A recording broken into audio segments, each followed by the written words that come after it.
अनेक ठिकाणी धार्मिक स्थळ आहे ते आम्हाला मान्य स्थळ पर्यटन खात्याच्या माध्यमातून असेल, ग्रामविकास खात्याच्या माध्यमातून मी पण त्या दोन्ही क्षेत्रात 40 वर्ष माझ्या काळामध्ये जेवढे पैसे वाटले गेले म्हणजे आपण क वर्गाचे ब वर्ग मंदिरांना दर्जा दिला.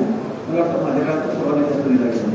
आम्ही सगळ्यात प्रत्या 2 लोकांना आमच्याकडे प्रस्ताव आले, पोलिसांचे त्याच्यामध्ये रिपोर्ट आले की ओळखी एवढी गर्दी होते त्या खरंच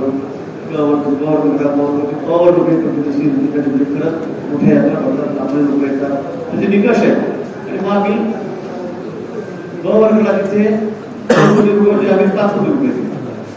सार्वजनिक निर्णय घेतला.